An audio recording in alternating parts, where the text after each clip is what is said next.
Hey guys, Woody here, bringing you another Starcraft 2 beta commentary. This is a custom game played on the map Lost Temple. It's between myself, Protoss, versus Terran. My enemy is Ocean. He's rank 14th in the Platinum League, so this should be a fairly good game. Let me talk to you a bit about the leagues actually.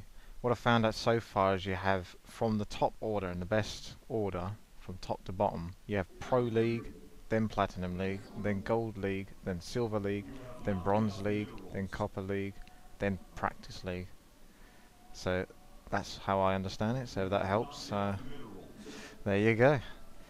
Right, I've had quite a few losses so far, but with every loss I'm learning. And I particularly tend to lose a lot against Terran, which my enemy in this game is. And now the biggest problem I'm having with them at the moment is they seem to be somewhat invulnerable at the start. You couldn't do this in StarCraft 1, but you can do this in StarCraft 2. What they're doing is they're basically blocking off their ramp, and the ramp in this map is the only access to their main base. So they use a barracks and 2 supply depots, and they're like really bunched in. Now what they do is they get a couple of Marines behind it, so I can try and attack them, but at the same time I can't really bring down the buildings in time for the units I'm going to lose to try and bring down the buildings. Even with zealots with like the mass armor and HP, you know, and shields, it's tricky. So what I'm going to try in this game is go for stalkers and see if I can break through that way.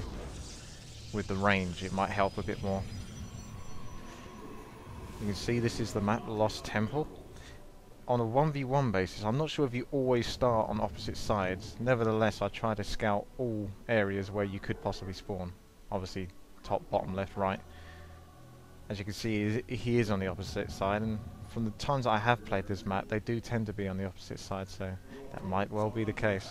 Just looking at his base now, you can see he is doing what I was talking about. He's blocking off that ramp. That's his main priority. He doesn't have to worry about anything else in his main base. Just blocking off that ramp.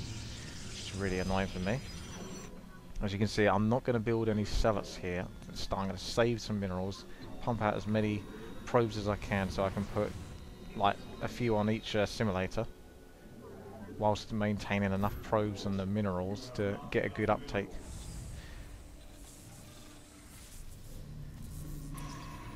There we go, cybernetic core being made, and I'm also making a second gateway because I aim to make a lot of stalkers this game, so I'm not really going to mess around with many other units. Here, just harassing with the probe. Cybernetics core is up. Fortunately, I should have put a few probes into that simulator just before because I can't quite make a stalker just yet. I have to wait till I've got 50 Thespian gas. So this bit I'm thinking, damn, it's a bit more time lost. And in competitive 1v1 games, a little bit of time lost like this can really cost you big time. But this isn't an ultra hardcore pro map or game, so don't worry too much. Here I'm using the chrono boost on my gateways to bring out stalkers as fast as possible. I'm really hoping that I can just break through that defense on his ramp straight away so I can get access into his base.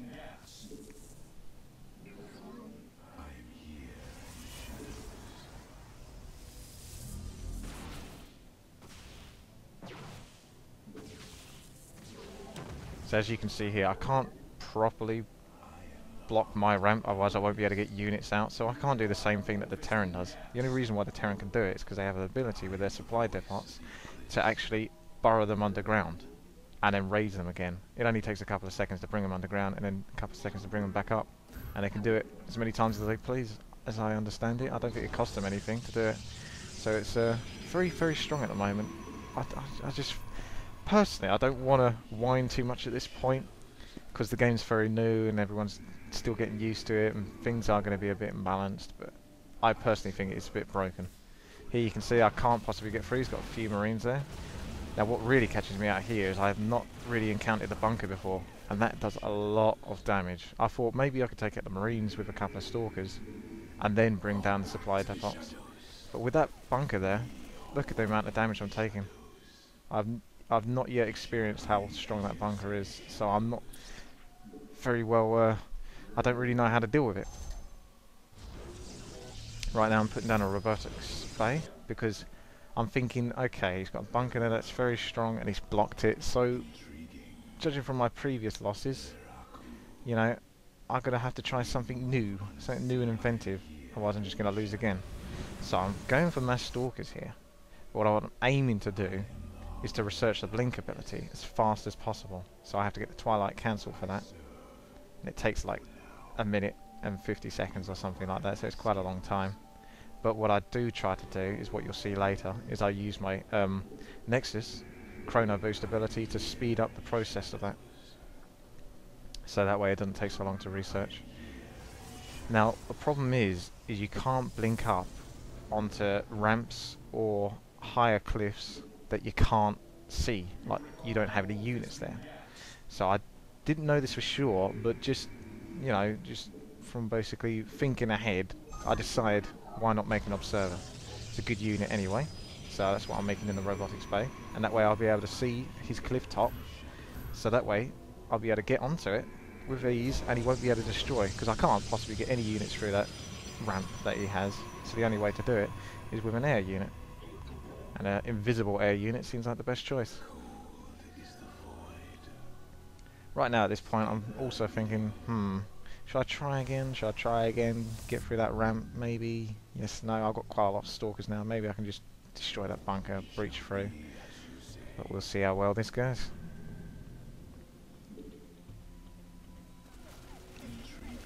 So you can see I'm taking damage. I can't even see the bunker.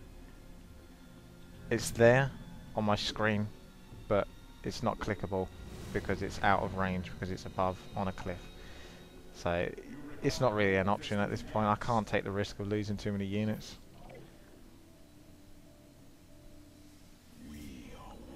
So as you can see, the observer's coming out. I have my Twilight Cancel there. It's got the Chrono Boost on it, researching away. I'm not 100% sure if Chrono Boost does increase the speed of researching, or whether it just increases the speed of building units. But, you know, I give it a shot anyway, and hopefully it does do the trick. That's something I'll have to look into to make sure. So you see I'm managing my minerals a bit better this game. The more practice I get, the easier it gets. So I'm bringing out another observer just in case one of them gets destroyed. That way I can always definitely get onto the cliffs. Bit of a backup plan.